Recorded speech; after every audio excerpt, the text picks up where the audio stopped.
Guys, Mitch from Respect My Region here, back again with the North American Weed Tour podcast, episode 29. Today I have a special guest, Jordan Fleury, joining us from Manitoba, Canada, right? Correct? That's right. Yeah. And then I'm ignorant. Manitoba, that's a province, correct? That's totally correct. And we're kind of right in the middle, right up above North Dakota, man. Okay, right, yeah, right in the middle of the map. I've only been up to Vancouver, I'm in Washington, so, BC, British Columbia is right above us, so not just Vancouver, I've been to Beautiful Whistler. place, though, too. Yeah, beautiful, but I've only been on the West Coast, man. I want to get out to Calgary, and then obviously like Toronto, music, Toronto's a big hub. I need to see more of the country. You guys are just a little bit north of us, man. I got to make the journey out there. It'll be worth it, Mitch, for sure. Yeah, and I gotta come fuck with you, man. So what are you smoking on? What you got in rotation product wise? So tonight, perfect timing. I was able to hit up a local retail, not far from my house at all. They actually offered delivery, so I was going to hit up the delivery and highlight that a little bit, but it worked out. Believe it or not. So my oldest son is taking out his driver's license, and it'd been a little bit of time since he's been behind the wheel. So we went out for a spin and made that a full round thing. So, I mean, like the education in our home is a big thing as far as even all of the consumption stuff and then proper carrying procedures. And I know he's going to venture off and be driving on his own, right? So it's important. All of that's part of it. So I hit up Prairie Trichomes over in Neepawa. I've been there a few times. And the last time I was there, I hit up a product from a new local grower.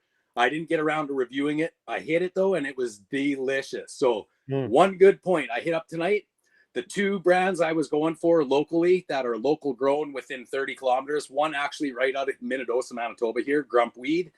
Both of their local product line sold out.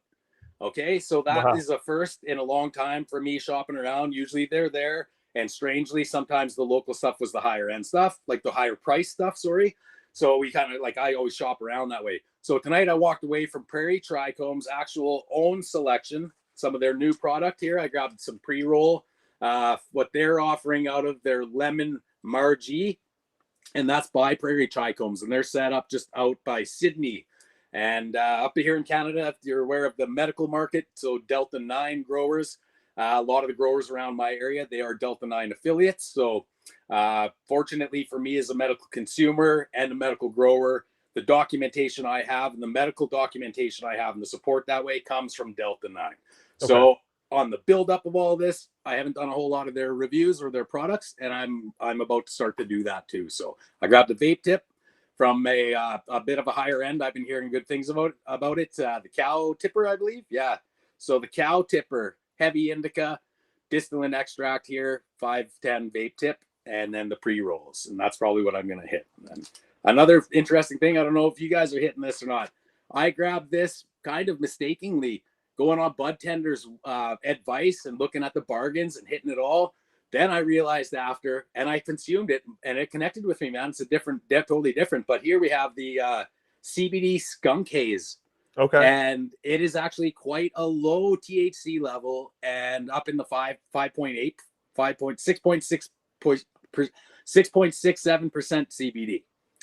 Okay. And I didn't even realize until after I'd consumed it the first time. And then I was kind of looking at it. The taste was a bit familiar and it had a bit of a different effect. And then I realized okay, it's CBD flower. And I haven't gone to check out exactly on the website what it carries for the cannabinoid, the total cannabinoid, but I have some of it here. Whether I get into it or not, I definitely want to hit the pre-roll while we're on. So that's where I'm at, man. Yeah, light it up. Yeah. I got I'm a little bit spaced out across the country right now. I got a little bit of this. I won't be smoking on camera, but some stuff I've been tasting throughout the day. I got this Gelato Larry #2 from Kush here in Washington. I got the Pluto, which I'm really excited to try, from Gas House in California. Nice. I've never been able to find the Pluto strain. Was at Hall of Flowers. Someone may or may not have gifted me a bag. So really excited to try that. And then from Massachusetts, I was just out there. We got Nature's Heritage. This was one of their award-winning strains, Crescendo. It's a strain I'm not familiar with, but I really, really, really love the smell of it. It's like a sweet, piney, I don't know. Really like it, and I really like the packaging. You know, over here on the West Coast, most packaging is, you know, jars where you can see the flower. I Right. can't recall if this is a Massachusetts thing where you can't see the flower or if it was just chosen this way. This is kind of nice if you can, obviously, if you can trust the grower because, you know, it doesn't have the light degradation Right. to not allow light in, but it's got this cool wood top, double sealed, really cool. I actually have just tried a little bit of a snapper of that. I don't know, yesterday or this morning. Liked it. I'm going to look forward to getting in and reviewing that. But got a couple different flavors from across the country. And so for you guys out there, you know, I know you showed the products in Canada. A lot of the packaging, you know, child resistant packaging is a huge conversation in legal Yes. cannabis. But over there, you guys have some really strict packaging requirements. Um, you can't do like branded jars, right? It all comes in like a similar for like the Very eighth, much right? similar. So like solid color, no actual like imaging that could in any way be associated to what the government would deem appealing to youth. So I mean, in the past where I'd seen leftover say illicit, I noticed that. So like you look at the illicit market, for example, on extracts and stuff, and you get into like the Marvel character of that, like none of Right. that flies on any sort of legal regulation here in Canada. Very standard, very consistent THC component. Surgeon General's warnings as to what you can expect in the detriments of it, if any, or the medical detriments, and you know your basically your basic public safety risk Sure. has to be identified on there. What they're and that's what they've moved from, like from to harm reduction. So you need like a harm reduction notice on there for sure. And then it's actually changed. And I wanted to bring that up. I noticed tonight because I thought the bud tender had actually slid me like 2 packages of pre-rolls. And if you look on any of my previous vape tip reviews, the packaging has lightened up a little bit for sure on this, where it was definitely coming very standard. So our packages are all going to be coming standard like this. And it's either that or like your other baggie that you showed, and that's the same package. Like on the Yeah. back, you're going to have your breakdown on the cannabinoid. All of the front has to have all the immediate precautions and the THC content. Then obviously the seal of approval has always got to be a number one thing.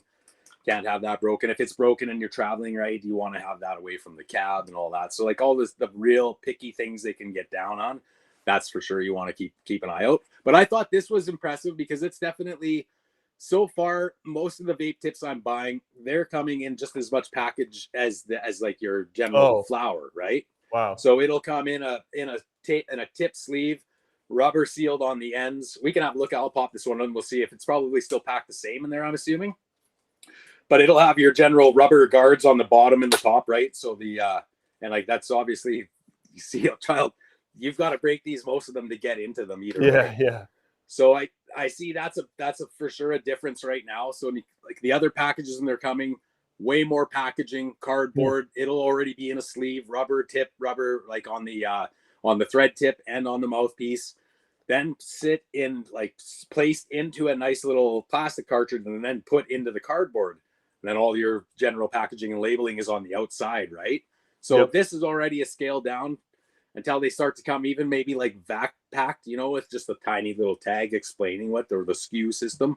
I Right. think it has a lot to do with standardization, Mitch, right? Because that's what's not existing right now as far as I think the struggle goes for the branding and marketing for most of the brands and the retailers in Canada, and then especially in Manitoba, where you're going to be accustomed to on the West Coast for sure. And then over in the East, like with the Ontario Cannabis Store and the brick and mortar approach, having everybody involved that way, like the lottery systems, like they probably have it down pat a lot more. Again, I haven't been in Ontario to purchase that market, but I'm obviously becoming way more acquainted with the East Coast, the Mhm. growers and like the labs and the analytics sides of things, because the East in Ottawa is right there. That's where our regulations are coming from, right? That's where the Cannabis Act was originated. The C3 Cannabis Council of Canada, that's all stems right out of from that area. So in general, like in Canada, you'll find that the politics behind any situation is generally generated out of the East, right? So Mhm. if they're ahead of any changes, it's going to be for sure there. And I see it a little bit on LinkedIn. I see it a bit on some of the social media. coming in that way from the East growers and the East retail stores. I'm drawing a blank on the store name right now, but we have a mutual connection on LinkedIn where their stores recently just withdrew all of the coverings from windows and doors. And the only way they could do it legally here in Canada was to empty all of the visible brand appearances of any sort of anything, and no posters, no pictures, nothing on the racks. But they've taken everything down so that Woodstock Cannabis, so that any customers walking on the street can actually see right into the store now, right up to the cashier. You're not going to catch any brand logos or any trademarks, but it's a cannabis store, right? And they're kind of breaking. So they're looking at breaking new stigmas that way and moving it forward. So I think sometimes generally like the packaging, the push to keep it secret, and what's inside, it generates curiosity. But I think in my responses and talking with some of the bud tenders and the retailers is still keeps people at bay, right? Because it's kind of like gives you that dirty adult store appearance where everything's kind of smoke screened out and what's behind the cigar room door, right? So but whatever you see when you go in there, it's pretty standard. And I think we get to standardizing things over the next little while. Shouldn't be too much of an issue, right? Getting people on board, the right people consuming. And and that's, for our audience that's not familiar with Canada, right? Like they legalize cannabis on a national level, whereas, or not Washington, the States has legalized it state by state. So in Washington, or not, again, in the US, you'll see each state doing things very differently. And as we move towards, national legalization, a lot of people think like, I want it to come so fast because that'll just make everything easier.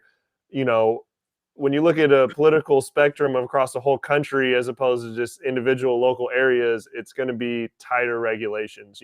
For the U.S. is I don't know. I fingers crossed we don't go as far as some of the regulations that have happened in Canada, but I definitely see the U.S. as we move towards national legalization, moving towards the talk of you're talking about standardization, and there's some pros and some cons with anything in life, but for sure going into that. Restrictions are going to get a little bit tighter and the market's going to change up. So it's definitely interesting, hearing from you guys up north and seeing how things have gone. One of the main things that I've heard, and this is any market, when it first goes legal, it takes a while for, quality to enter the market and pricing to stabilize where you can get quality at a good price. For at least a solid 2 years, I was hearing one of the big complaints of the Canadian market was a lack of craft products and quality. Have you started to see that change as the market's matured a little bit? Not, I guess in a way, but both ways. I've seen it. I've seen changes, yes, in both ways. So there's like your typical standard go to the right level, the right cannabinoids, whether it's terpene or THC level, and then the right price. And that's coming a lot of the times in your pre-roll. So what I've found in the last 45 days, so to speak, right, for sure, coming out of September, out of August and then through in September, is now it's like retailers and the brands are catching on. They're obviously, like, you look at Headset and the stats and the facts that they're putting out and the information they're putting out for retailers.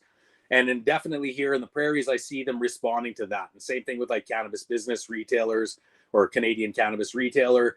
They're all kind of pointing in that same direction and what's trending and what's not working. So on the retail side of it, for that, the quality wise, what I see is like where there was only 2 pre-rolls, like packs of duo pre-rolls. Now you're getting them into packs of 5s and 10s, or even 12s and to 20s of 0.35s. And they're not fluctuating. The price is reasonably less than what it was for the duo, right? Now, at the same time, in one of the recent retail stores where I hit, who outlined specifically, they shop for high-end THC, high product, total cannabinoid products, but who's supplying it at super low cost, right? Sure. And then, in turn, want to cut the break to the high THC. So they're advertising they want high THC shoppers. But the price variance in the availability of what was there for, like, say, a modest budget, that is definitely not reflected there. If that's what they're if that's the standard average price for that top shelf, top quality retail store, which I am seeing consistently, and they're selling it consistently at that same price, it's either competitive and they're not looking at coming down on, and I can speak to more of this on some of the feedback as to what the price stands for. When I was saying initially, when I started off, the local products, which are, you know, you want to support local, and they are locally grown. These are people that, you know, and they have generational, whether generational farmers that have history in our province already for other ag sectors that have taken the chance and gone into cannabis, but their products were being charged. Well, in the end here, what we began talking about was the packaging and labeling. So we found out that certain local growers were having such a hard time with the labeling and packaging regulations that they were sending their products, one for lab analytics outside of Manitoba, and then from the lab, it was being distributed to yet another province in Canada for packaging. Wow. So the markup on their product, by the time it was hitting our local shelves, there was no real cost savings associated. It's what the retail, the brand would require for a recovery to even continue to produce lots, right? Right. So on the flip side of that, I always look around for the low end, kind of not low end, but I love cannabis. I don't judge it. I mean, I like to consume it. I give it all the same shot. So I don't judge it by, sure, if the THC levels, the cannabinoid levels, all of the terpene levels, even if the bud tender's educated, I still want to kind of try almost everything. And sometimes the most surprising is those really what they're being pinned off as quick sales because of low cost. And it's just a little bit, you know, it's just the buzz. If you don't catch the buzz, smoke another one, it's cheap enough. But I'm finding sometimes those connect with the ECS the most. And in the end, whether it's the immediate effect or it's the after effect, you know what I mean? I find that sometimes. So how do you really put that fair? And then as a medical grower too, like I don't try to compare my cannabis to retail cannabis, but I have purchased cannabis at the same time where I was able to suffice in between that retail cannabis with my own products. So then you kind of look at it that way too. What is it really all inclusive to as to what are they determining? Again, what's the standardized procedure right now that says this is Canadian top shelf cannabis, other than lab analytics, other than Health Canada quality assurance measures and meeting a specific introductory standard level of what is deemed safe for public consumption. But at the same sense, are you testing consumers' endocannabinoid systems? What response level, like as an individual yourself, to those products does that carry forward, or what do those brands even there's really no scientific measure for that, right? To even apply that into the overall quality of the plant. So when I'm answering that in the same way, that's kind of what I applied to it. Whether for me is if I purchase it again, it's not about whether it was cheap. It's not about whether it cost a lot, and it's not about the advertised quality. At the end of the day, it's going to be how did that brand connect with myself? Sure. And that's what I want to share with people the most, and hence even moving to consuming some CBD flower to see how different that might even be, right? Right. Experience. You know, any type of product, experience is one of the most important things, and especially when you're talking about, you know, cannabis, which is a something that you experience. It's a multi-sense, I don't know, multi-sense. I don't know the correct word, but experience, right? It's a smell, it's a taste, there's multiple effects that are going on. You know, the experience is everything. And so with your company, so we'll get into a couple of the different things that you're a part of, but one of them, the company that you started, Fleurysh Ventures Limited, correct? That's correct. I said that correct. All right. Is Cannabis Consulting, what you've been doing for quite some time. So could you kind of break down how you got started in that and a little bit of your journey within the consulting side thus far? Absolutely, Mitch. You know what? It's one of these crazy things. So we're going to take a step just even a little bit further back. So we're going to be looking at 2014, 2015, 2016. I was starting to adjust my professional career at the time. I was a correctional officer, believe it or not, in Brandon, Manitoba. And at the time, although I worked as a CO on hand in the center, I also delivered offender programming, culturally appropriate programming, and I also delivered that same program and level of Indigenous education to staff. So as I was looking at broadening my horizons and looking at possibly moving away from corrections. One, ultimately, I had an Indigenous specific background in education in Manitoba, and then also an accumulation of, at that time, 15 to 20 years of other youth and political involvements and in volunteering and having chairperson on multiple committees, including the University of Winnipeg. While I was a student, I was also president of the Aboriginal Student Association back then. So always a drive to be involved in those shaker and mover positions and wanting to bring situations to the forefront and ultimately Indigenous rights. Not, I want to say, I'm almost losing prohibition, but the Indigenous rights movement, as you would say, right? Sure. So being a big part of that movement from early on, but as a result of appropriate role modeling in my family. And I always wanted to demonstrate that the most. So going into justice, looking all that. Well, as I started to become a little bit more adverse in my experiences, I figured I could offer Indigenous consultation services. So in 2016, I resigned from corrections. And in 2017, officially, I was out of there. I registered Fleurysh Consulting in Manitoba, which was a small business. And that was specifically acknowledging Indigenous consultation services. And the inclusivity to that bundle initially right off the bat was economic development with agricultural developments in mind. Now, if you'd known me at those times, even as a CEO, as a correctional officer, because I was a medical cannabis patient as well, right? And I've always been an advocate for cannabis, man, believe it or not, even before 2018. So there are people that we know that can adjust to what my leaving the jail actually meant in the long run. Sure. I was going to register Fleurysh Consulting, and I had, because of my political involvements, a projection that if and when in 2018 the review would happen, cannabis was going to become legal. And on that projection alone, I started to set up Fleurysh Consulting in a way and reaching out and trying to establish myself with the right people in Manitoba so that if and when cannabis legalization would occur, we could basically absorb it into our Indigenous consultation platform. And lo and behold, it happened. So when it happened in 2018, cannabis legalized, I was almost head over heels, right? But it was like, holy smokes, it's happening. So all of these things start rolling out, the legalization, the regulations, and then the what ifs and the whatnot. I'm exploring boundaries and regulations on my medical cannabis consumption now, as well as legal cannabis consumption. And in 2019, we had an opportunity to head to Vancouver for the World Indigenous Business Forum. And while I was there on Fleurysh Consulting business as a facilitator with the Indigenous Leadership Development Institute here in Manitoba, and I'm known to be involved and facilitate with them subcontractingly as well. So I'm out there, and one full day ends up being dedicated to Indigenous cannabis production. And I mean, Phil Fontaine was in the house, right? Green Future Industries was where I very first met Stephen Teed from that organization. He was delivered a deadly 2-hour presentation there. And I had taken all of the information from the hemp production and everything moving forward from that meeting, from those 3 days we were there. We were back in Manitoba, and within 10 days of being back in Manitoba, I had filed the articles of incorporation for Fleurysh Ventures Limited.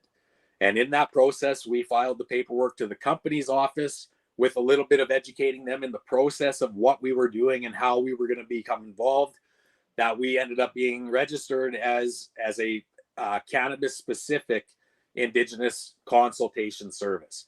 And our service would be available all throughout Manitoba. So boom, we were born then early 2020, Code Red, coronavirus, right? Code Red restrictions locked down Manitoba big time. And that was it. Everything was done. Cannabis industry was deemed an essential service. So we were able to still plug along. Now, being it pre-vaccination, as well as abiding by all regulations, we were kind of limited to the digital marketing portion of everything, right? So I had already connected back at the Fleurysh Consulting level of things while I was still completing some work with ILDI. I had already connected with Joey Bravo back then through social media. And I was totally captivated as to what you guys were doing. And as far as the regulations were in Canada, and already at that point going on 2 years. So now it's important to note, Mitch, I'm also registered in the Cannabis Tracking and Licensing System. So when we registered Fleurysh Ventures Limited, the idea was to go right after becoming licensed producers. Mm-hmm. And it was a learning curve all in its own. So we enter the CTLS as we're waiting and learning about all of the procedures to go through to become license holders, or at least security cleared. And that's a game changer. Becoming security cleared, we're looking at 85K plus salary positions at any grower, any grower facility in Manitoba or Canada for some of the top human resource or master grower positions. So we're still waiting on that.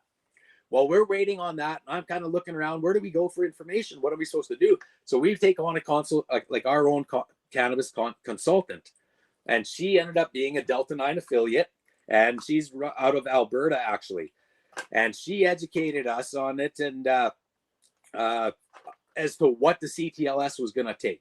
Number one, it was COVID setbacks. We're already waiting at 19 months since we registered into the CTLS, and that's just for the security clearance.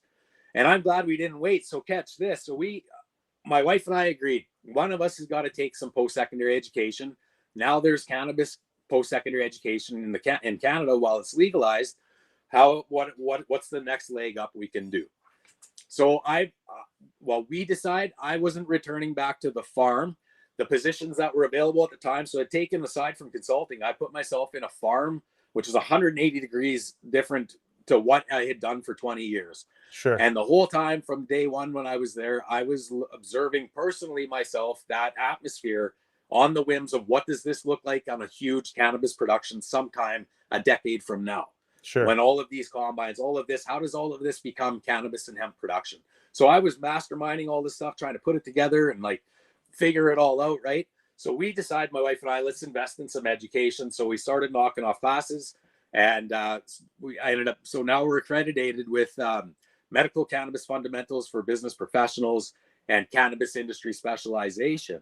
And fortunately through that, while I was completing law and ethics, I learned that 2 years into legalization, not just here in Manitoba, but in all of Canada, the harsh regulations abiding brand marketing had numerous brands locked down. They weren't advertising, they weren't doing nothing. But then I was seeing RMR throwing out these fantastic feeds on proper education, right? And being done properly.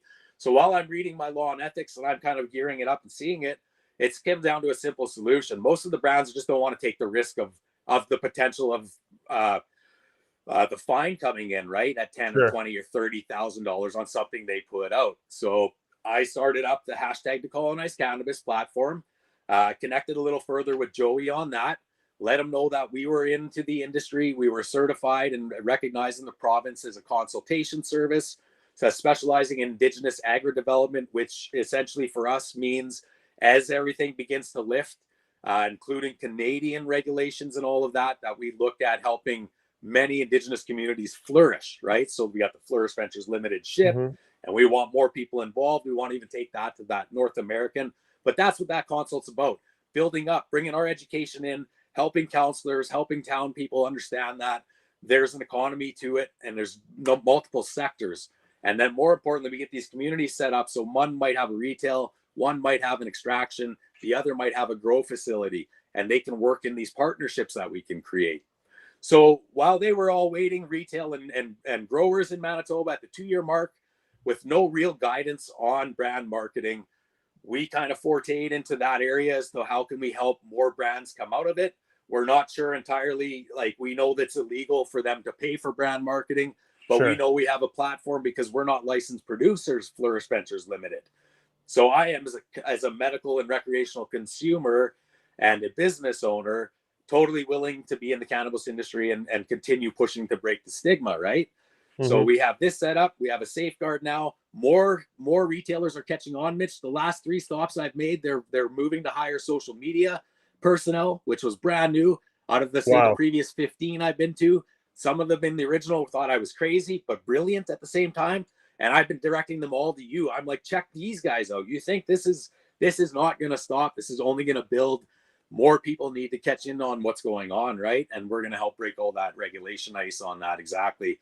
And it's working. I wholeheartedly believe it's working, man. So it's been excellent to connect And Hell yeah, yeah, hell yeah. There's a couple points in there I want to circle back and address, but one of them is, if you could give a little bit of insight on kind of the challenges and the obstacles of marketing in the Canadian market, and what opportunities that's kind of opened up for yourself and other people, right? Because I know that's a big thing as cannabis went recreational, legal, or adult use up there. The marketing is really, really clamped down. Again, back to yes, that fear of reaching or promoting to kids. I think that's ultimately, I think the two things that most people are scared of is like the overconsumption and then kids, which is for sure the ultimate exactly. one. So what are some of the obstacles and challenges that you've seen kind of in the market surrounding marketing? I think this is probably for sure one of the largest opportunities as far as I've seen. So you have your large corporation. This is what I've noticed. You got, like, whether it's on any marketing platform, Twitter, TikTok, Instagram, especially, and we're talking since Fleurysh Ventures, Fleurysh Ventures Limited 2020.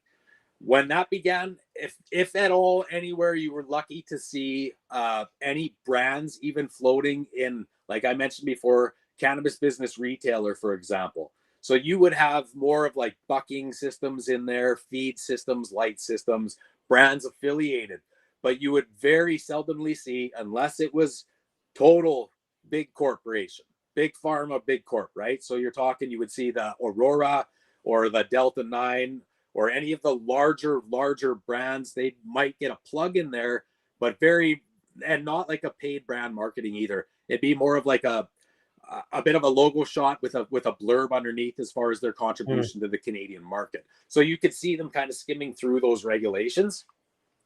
When I started approaching the retailers on what are the brands doing that they're carrying, as far as what are they taking as far as publications that they get, are they connecting with the brands other than when they connect to line up for purchases and for resale, right? Import, export. What's the connection level right now and the agreements on getting the brand market on what's like on removing that risk? And so at first it seemed very apparent. A lot of them were telling me, we tried. I wanted to pay for advertising in the local newspaper. I wanted to pay for advertising in cannabis business retailer, but the fairness approach is in play. So even though some of them support the idea and they want to do it, if they do for one, they have to do for all, right? mhm. And so I'm like, okay, what about, have you considered and have you met anybody with as far as freelance cannabis, what we could deem freelance cannabis journalism goes? Whereas you're not going to reach out to the Sun and you're not going to reach out to the press. What if we can create a bit of an avenue where you could reach out to someone who can cover something legitimately and then also submit that work to other venues, including the ones they have already have agreements with, but allow that information to begin to flow in a different avenue. And it really took a lot of work, Mitch, because uh, one, I'm not a licensed producer, so I'm pitching to them on a hand. I've started this Fleurysh Ventures Limited. We're a consultation. In the midst of that, we offer a digital marketing platform and we sell apparel. Some of them have been given the shirts off their back for the last 2 years to get their Mhm. stores going and fight around these regulations. So here I am coming in. On one hand, I'm not saying let's look at where we can. That's how it's a hard pitch sometimes to get them on board where we can work together to make that actually work. Sure. Because the question becomes in the end, well, what's the reward in the end of for you at the end of the day? And it's like, it's not anything personal. It's me as a consumer. We have these avenues. I'm willing to share the information. If it gets your brand product out there a little bit further, or it has somebody follow up and connect with you that way, plus then we can look at the backlinking of the SEOs or sharing their products a little further, connecting and taking it to podcasts. And I wholeheartedly say, because in the last 6 visits I've made, they understood, they knew who I was showing up. So they had ultimately recognized either the trademark to either hashtag decolonize cannabis or the Fleurysh ship on my face mask or my hat or whatever when I was coming in. And then on the last 3, they've even moved to create social media personnel. Mm, So ultimately, they have caught on. I'm sure the brands, the retailers, the local brands, like, they are catching on to what it takes to actually get the product from the store out to the market base for sure. sure. Yeah. Sure. Yeah, and it's funny with how tight the regulations are there, and these restrictions on marketing. But yet you see all of the Canadian companies or holdings companies are the ones that are taking even the US companies on the stock market, right? That's been the loophole for stateside companies to get on the stock market. And you see crazy PR campaigns, that are simply just investor related, that are, not saying invest in this company, but that's the underlying positioning of all this content. So it's funny that there's like tight restrictions on marketing to consumers, but it's like market to, at least the US is like market to investors all day. It's That's interesting to see the two sides of that coin. There's politics to it. That's the crazy thing, right? There's the politics to the cannabis industry, and it's unfortunate. Like, it's one of those things like youth sports, and you brought up youth. Those are some of the things you want to always leave out of that equation, right? Especially when you're trying to have it grow and amalgamate into something really good. But I guess it has to be there either way in the long run. It's just that it brings a full circle approach back to the standardization on, what is actually really different as far as that. Is American cannabis really that different from Canadian cannabis? Like, in the end, and Right. what would be what tariffs and everything would we really need to work out to standardize that a flower grown in North Dakota could literally match the retina, so to speak, of the product that's grown right up here in Manitoba. Sure. Right. Sure. Super interesting. So Fleurysh Ventures, you really started to scale this consulting company right before the pandemic. And I know you touched on it. There's a little bit of slowed, the world, everybody slowed down. And especially those first couple months where, at least myself, I was like, oh, this will just be like a month or two. Like, we just need to push some stuff back. It'll all go to normal. And then you kind of were like, oh, let's push it back another month or two. And then it got to, okay, now we got to change the script. And so I know for us, Respect My Region, it was definitely a kick in the nuts at the start and then slowed things down, but really, truly a blessing in disguise. So how did kind of the pandemic, affect this scaling of this business and the growth of this business? Did you experience a similar thing that was kind of some pros and some cons? The cannabis industry being deemed an essential service after the lockdown, that certainly was a breakthrough moment, even for as small as we are in comparison to retail, like offering online sales of plant nutrient, a small apparel line, and then consultation services, right? So it did, because the lockdown put everybody into total restriction mode. So everything went virtual. And everything went virtual right at a time where I was kind of first trying to, and I'm not going to say like the first, because you could search up cannabis reviews and product reviews previously. It wasn't being done so much in a public cannabis education approach with the regulational talk and the things that really should matter. If it did end up streaming, let's say across a high school device or something, right? Then at least on the flip side of it, if it comes back, I know in almost every episode I do, the warnings are there that this is ultimately, in the end, it's not legal advice. It's public cannabis education.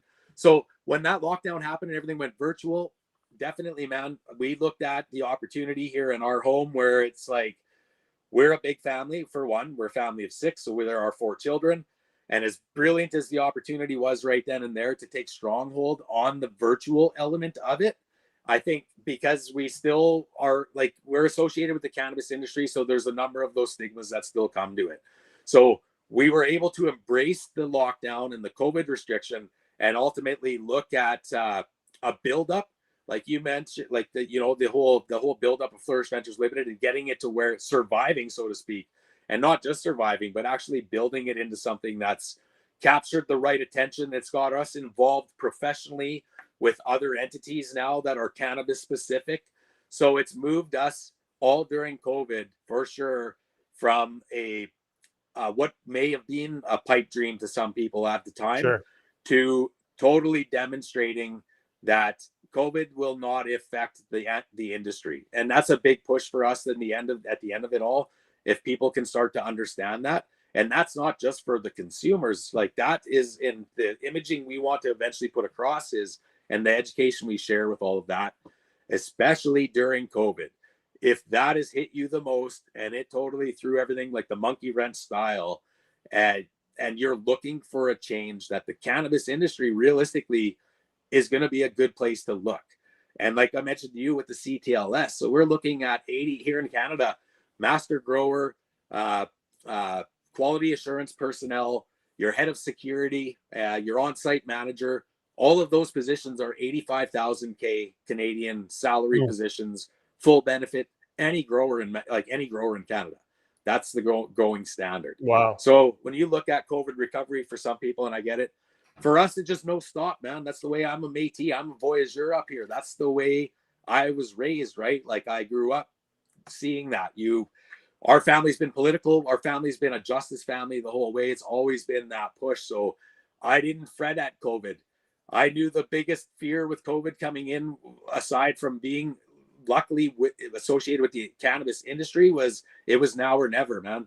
If we didn't push then, because retailers weren't pushing, they were set up already. Growers weren't pushing.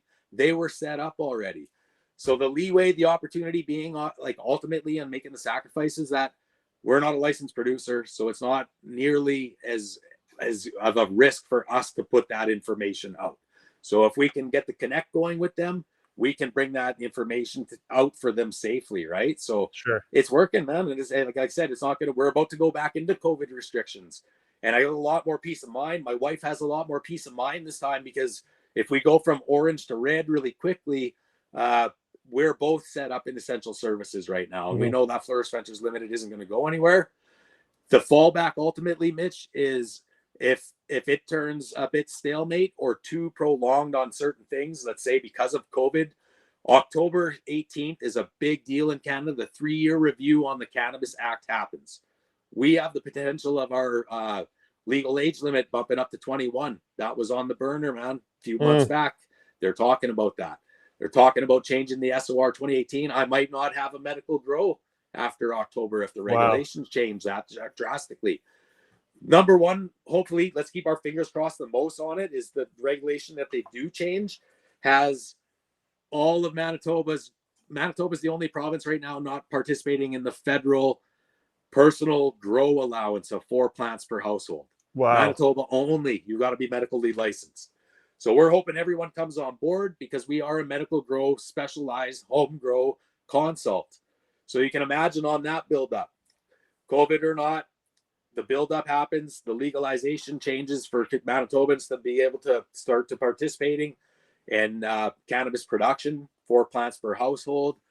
Our need in the industry here in Manitoba, as the ship in my analogy says, the stigma just rises, and we're the ship. We're right there. We're going to be ready for people to help them get growing too, man. So hell yeah. That was something I wanted to touch base on too, was the home grow. I'm located in Washington State, where we don't have a recreational home grow. You can still get your medical card and grow, but like California, for example, and a couple other states, and like Oregon, just south of us, they have, any household can grow up to, some it's 4 plants per adult or 6 plants per household. And, they all have their own different regulations surrounding that. But the hugest component of home grow is that people believe that it provides just equitable access to quality medication or cannabis products, And then there's in Washington State, there's been a lot of lobbying against it. And you see it in other states too, where companies feel threatened. Oh, if people are growing at home, they're not going to buy at the store, and then our investments are going to turn the type of profits. And like myself, I'm not supposed to, but I'm growing a plant or two at home just for fun. It does not slow down my consumption at a retail dispensary whatsoever. It's just kind of something I do for fun. But I just wanted to, get your point of view on the importance of home grow and where that really lands within the community and the culture of cannabis. Like, why do you think home grow is a very important component?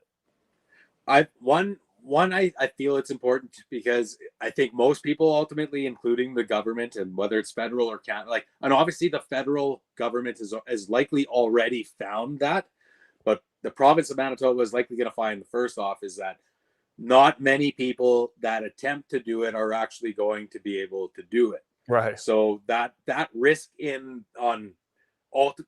the market base for the retailers is probably going to end up being bogus. And like you said, I look at man, I'm at the retail store at least once every 2 weeks, And that is even when my medical cannabis production is up on the up and up. And it does, what it does though is it does alleviate it prolongs the need, or even just the peace of mind of having my own personal cannabis amount here, my allowance here. It's just that greater peace of mind of knowing that I have it here and I've grown it, a bit of the connectivity on that growing, on actually growing it. More importantly with me, like why I feel is because on the legalization side of it. So you look at it too, where I'm going to pull it draw back on. I manage my SOR 2018-144.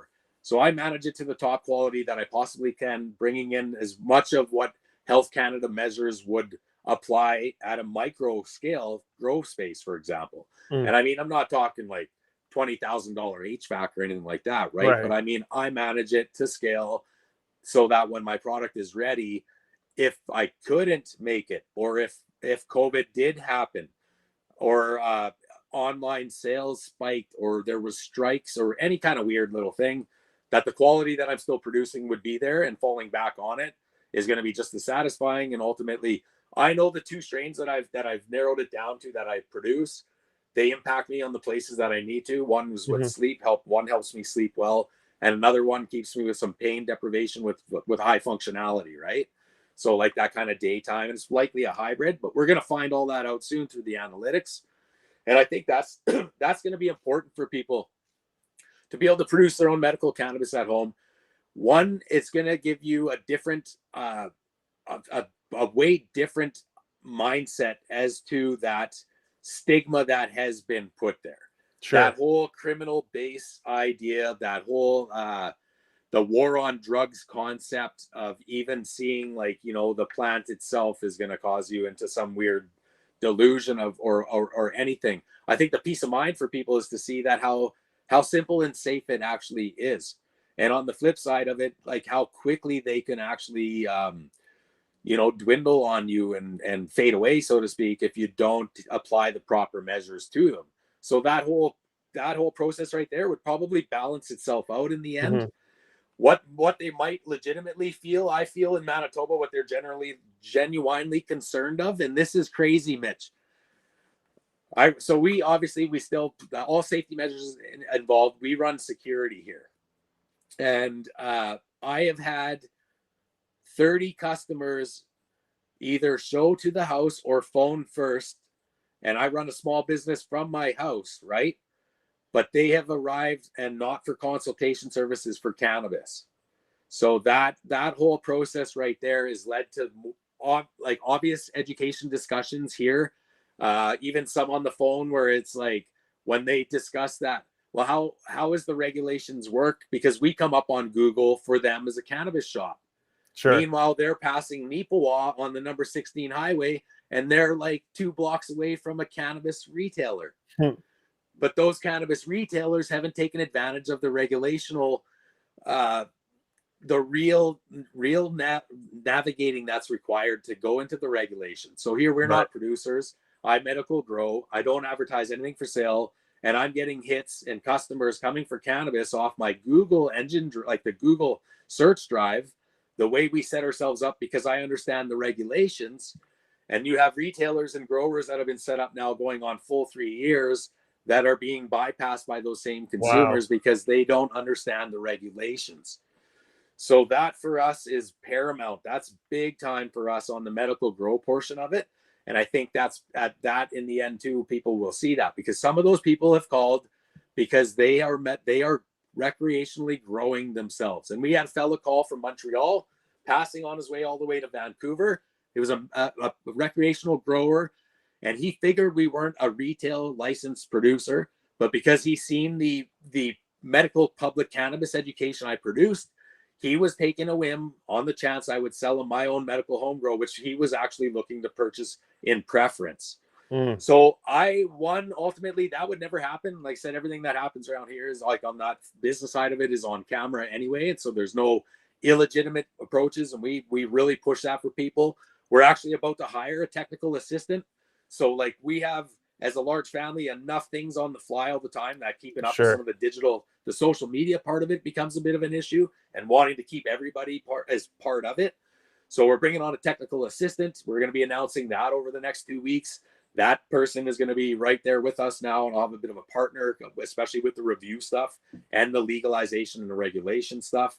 So, I mean, all of that's going to come full circle very soon. And yeah, I guess like the importance on that, what I see in the end of it, which would make sense on standardization, is when are we going to move? More importantly, why do I feel it's important? So if the retailers are considering there's a chance on losing sales, that doesn't have to be. I present somewhat of a potential solution that could, in the end, by regulation standards, work. And that has a pull draw in on a big portion of it. What I started with, Indigenous Consultation. Sure. So we look at Indigenous land base, we look at Indigenous resources and occupancy across Canada. And then we look at brands like my involvement with Indigenous Bloom, and then situations unfolding that way, which all could tailor into medical cannabis production. And it doesn't have to be at that large corporate scale either. If this situation and it's not a not discussed regulation within the Canadian medical cannabis framework, is farm scale, home gate medical cannabis production. So I abide all of these regulations. I apply this level of standards of standard operating procedure, so to speak, and my quality assurance measures on my own personal product, on the whim that eventually, like I did in 2018, 2016, that the regulations would come to fruition, that the retail solution, if they want to keep it retail, keep it recreational. Remove the medical product from the retailers. You're going to remove the risk on the home grow risk of detriment, like towards the decrease of market-based consumers. And if Health Canada and other governments really want to look at working with whether it's Indigenous specific, because the medical grow situation for Indigenous communities, and it's not because Indigenous peoples are pushing it that way, it's because of the federal regulations under the Indian Act, the Charter of Rights and Freedoms, right? We have the Truth and Reconciliation, the TRC 94 calls to resolution, calls to action, and then United Nations DRIP, the United Nations Declaration on the Rights of Indigenous Peoples. All of that points to medical cannabis production on Indigenous reserved lands. And the situation just blossoms if it gets taken appropriately with the economical Indigenous, sole proprietorship mentality and partnerships behind it, them driving that and all of that. So what does that do for somebody like me if that happens? That means that all of the time I put into quality assurance and quality measures, which I'd like to believe any grower who actually finds they have a green thumb on the slow percentage that it would be, pushes through and starts to apply those same measures, learns about the regulation system itself, the cannabis tracking and licensing system, and all of the grow regulations medically and recreationally, on what it would take to become a license holder. And you then create a fleet of people that ultimately in a few years from now would be like ultimate professionals ready to come in with that beginning of that hands-on experience towards moving into those recreational grows, some that need recovery, right, as far as grow loss or wanting to even rebrand and come up with new ideas and new products. And then you shift the medical grow situation to medical growers who can abide and have demonstrated that quality assurance measure. So I do some of what I do, Mitch, on the long-term run of things, where if I was to move my situation to, say, farmland, and the partnerships and the agreements I'm starting to move towards, and when we do that, is minimal of 10 acres of hemp production is what my wife and I would be doing ultimately. And then our on-site medical cannabis production. And as everything becomes totally tight-knit, like into an appropriate micro medical cannabis site, that I would be able to sometime, say in the next decade, supply my product to registered health patients in my region. And I would then work with the government and Health Canada on alleviating that medical need for product at the recreational market. Sure. And the recreational market, everything kind of balances out. So that's the type of stuff that we look into. I've thrown that out in discussions when I was completing classes, even throwing it around on like, how does that farm gate, right? That really look at that home scale quality assurance in place. And I really believe that that complements each market in the Sure. long run of it, right? There's no competition left to that. They kind of abide by their own, and then the regulations even standardize after that. Yeah, and that's the thing, you know, with cannabis, there's room for a lot of things, right? There's rooms for cannabis at every price point, at every type of consumption delivery method, um, and you know whether it's homegrown, you know, medical, recreational. There's so many different types, and there's room for all of those to hold their place. For those out there that are looking to get into home grow, what is like one or a couple pieces of advice you could give them starting out, or just like something that you knew when or that you've learned across your journey that you're like, man, I really wish I knew that when I first started? And regulations or technique? In technique, within technique, yeah. In technique, the like I mean confinement. One that is something I learned in very early on, as far as seeing whether it was one plant in production or multiple plants in production. Whenever it came down to quality, number one quality, that's a through and through controlled environment. Keep it to what it is, you know, other than introducing yourself. And I have like I've for myself even to that point in my grow space, which is insured and it's in my home, which is a breakthrough for Manitoba. I mean, we worked with our insurance broker, Red River Mutual. We worked with them on that. It took them 30 days to explore the regulations themselves, Mm, to come back and say, okay, we'll insure your plants in the house. And I had a certified electrician inspect it all, right? Number one, with all of that was through and through the introduction of like myself only into that environment other than the plants. So what's in there, we try to that's what I try to keep it in there. So I on days that I can, I even enter like, you know, pretty much skimmed right down, and then I get into the clothing that I leave in there as mm, part of that environment. And next to that, the lighting. So you want to have your light separations for sure. And I mean, even if you're using a small little tent to occupy your clone or your veg, or just your veg in a flowering plant, you want to definitely be eliminating all of that light source to the darkness when you want those dark hours. And then just don't be afraid, man. Like I learned early too. I've seen, so if you catch any of my episodes on what I try to teach people, that's where like another thing, you can check out the hashtag Decolonize Cannabis on YouTube. I upload the SOR 2018 home medical grow, and it's your basic standards, using what you have around home, not mhm. fidgeting with your electricity, not burning your house down, but trying to produce ultimately quality cannabis that Sure. gets you through. And I think like that has been a big part of demonstrating that in there. I have stressed some plants, unfortunately, to death in that video series, and I have stressed some intentionally to points where I knew, because I've seen in the past, that it takes the nurture, man. Like you're connected with that plant, and it's going to take a bit of nurturing, right, and a bit of parenting with Mhm. it. But you can respond to each other, and when they want to live, I find that when those plants want to live and you work with them to get them through, be prepared for what they're going to produce in the end. Sure. That's a good one. Don't ever underestimate them, right? If they're not done, then just take that time and just control the environment for sure. Yeah. And regulation wise in Manitoba for sure, and any other province, and I like no legal advice included. Uh, there is a endless list now of medical ailments that qualify, as more physicians in Canada become more familiar to all of that, the process in the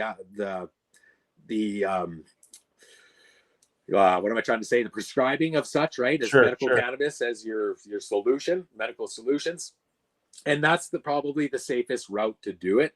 So I think for some people that are going to be looking at exploring growing, it might not hurt at this time to actually approach your physician and break that discussion at the same time as the, is there anything we've ever been doing that qualifies for medical cannabis? And in the long term, if it helps people move from medications that they can, you know, and Sure. we support any of that, but any that then still contributing to the long run of all of that too. So yeah, Awesome. so well, not bad, not a pretty good product, Mitch. Check that out. Through all of that chin wagon, man, it went out a few times. No run, lit it up a couple of times, right to the end. Yeah. Only one of those pre rolls. Yeah, you gotta love it when the joint goes out and you can relight it and no canoeing, no runs, you know. That's right. That's a good one. Joey's got me doing those, joint reviews on the street that he does, and I don't know why. I'm a Nice. blunt smoker, and you roast a blunt, but these joints, when I light it, especially when I'm looking at the camera, I almost always canoe it just on my own fault, like lighting it too Yeah. much on the underside. So I've been struggling on camera publicly with my joint lighting lately. I always feel like That's a awesome. rookie. And so we've addressed it a few times. You obviously have the shirt on, so I have to ask the hashtag decolonize cannabis. What does that mean? What do you stand for behind that? Give me the breakdown for that. Full circle, man. That's the full circle. So the decolonization, number one, you're going to hear that through and through up here in Canada. It's a big topic right now. Decolonization. That this week, especially this Sunday night here, actually wrapping up a whole week long of the week of truth, week 4 Truth and Reconciliation. And the 30th had been Orange T-shirt Day, as well as the National Day for Truth and Reconciliation, becoming a stat holiday. And decolonization speaks to that. The UN DRIP, which I mentioned, United Nations Declaration on the Rights of Indigenous People, which was a global response, to the less than approach in dealing with Indigenous people globally. And then we also have the Truth and Reconciliation and the Treaty Rights Commission's 94 recommended calls to action. And Fleurysh Ventures Limited actually falls into those TRC calls to action, where we snug in there at around section 37.1, I believe, to 3, as far as resources available, more readily available for Indigenous services, available to utilize that and such. So one, we have I myself, which is a certified facilitator in culturally appropriate programming and Indigenous cultural awareness. So I'd done it for Manitoba Justice previously. I do it privately now, and I'd done it previously for Consult, right? So 2007, I was a national Aboriginal role model here in Canada. So I've gone across Canada speaking to youth in my younger time, like when I was a young father, when I was 25, that kind of stuff. So I'm known as, and I mentioned to you, in the cannabis, in the Indigenous movement, man. I've been there as a youth. I've been there as a political representative. I've been there at the forefront for the push. All of that time, even pre-legalization, cannabis culture has been as well there for me. I'm Métis, I'm a Voyageur. I mentioned that. Cannabis is a real situation in Indigenous lifestyle. It's been there. It's common. I've seen it. And I'm not saying like from one, obviously, still from grassroots, but I was a professional in a very young age. And I've been involved with cannabis from sharing with my professors in university while I was president of the Indigenous Association, to sharing with professional politicians and other representatives at conferences and delegations that I'd been at. So, I mean, we know it's there. We know that we knew legalization was coming. Decolonization, for one, for yourself. Know who you are, right? Know where you come from. Know where you're going. Cannabis has been part of that for me, true and through, man, and I'm not going to break that. So I don't knock any Christian Indigenous people, anyone that's fighting their own battle that way. Some people might knock it. They might not like it that this is my trademark, but it's no harm, no foul. This is for everybody. And it's not just, but we're looking at decolonized cannabis, and me, when I bring that into it all, is a bridge, as a meeting place for people to come together and really look at cannabis as that break barrier for what's going on around the world, whether it's COVID, whether it's race and ethnicity, right? Whether it's just general politics and people are down and out. We want this to be the platform for people to come together more and more as that way. So we reach out to people outside of the cannabis industry who are willing to want to come and talk about the cannabis industry. And if they've been impacted by COVID, if they've been impacted in other ways, in any other kind of way, especially if they're professionals that are willing to say that they've now are medical cannabis consumers or growers. So this is that's where we're at. We're bringing it. It's becoming well more received. It's recognized now when I hit the retail stores. I've thrown it out there with you guys and hashtagging it and getting it out there. I think people are becoming more familiar that it's a legitimate platform, and there's who knows where it's going to go next, right? So we're lining up a monthly sex episode in volume 2. So a sex and cannabis talk coming through hashtag decolonize cannabis. I hope to link that up maybe sometime down the road with you guys. And that's not to be like saucy, like that dirty 18 plus situation. It's going to be education, endocannabinoid system, your connectivity, and your sexual being, that kind of way. I'm bringing in professionals. I'm looking forward to learn from that. I'm not going to be leading that, but it's going to be good. Look at the pros. Yeah, yeah. I'd love to learn that. I appreciate that's something from yourself. I appreciate just the, something that I've known in the short time we've known each other. Definitely the thirst for the knowledge, not just the knowledge to learn, but also then pass that knowledge on to the people, because that's ultimately how we as a collective elevate, push positive any agenda forward, or just make progress in the world. It's retaining knowledge and then educating that knowledge to everyone else, man. So, hats off to yourself, what you're doing with the various platforms.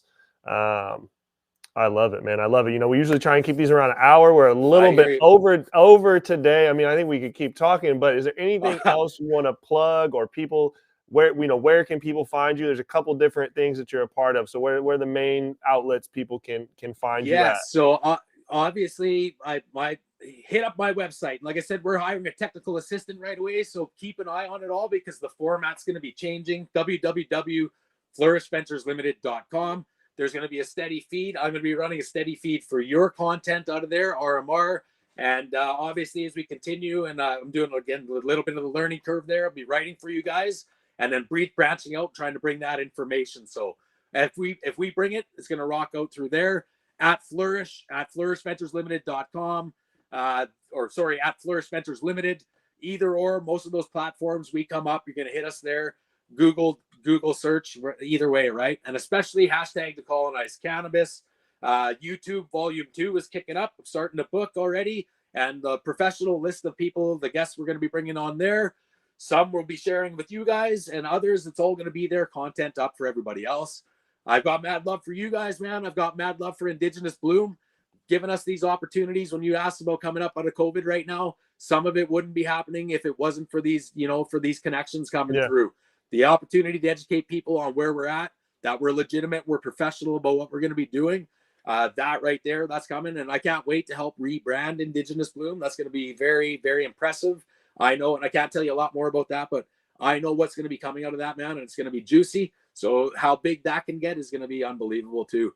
And I just, I throw it out there for everybody, like as far as this whole week, and that a little bit of what I educated you there on the Canadian Indigenous scene and the decolonization and people keeping your head up, man. It goes for everybody. Know who you are, right? Learn where you come from, and you'll know where you're going to get to. And more of us doing that, then working together becomes really, really easy, Mitch. So I look forward to hooking up with you guys again. I don't know what else today. Hell yeah. That was the master plug, man. Jordan Fleury of Fleurysh Ventures Limited coming in from Canada today to join us. A North American Weed Tour podcast, episode 29. Super appreciate you, my guy. We'll be talking soon. Yeah, likewise. See ya.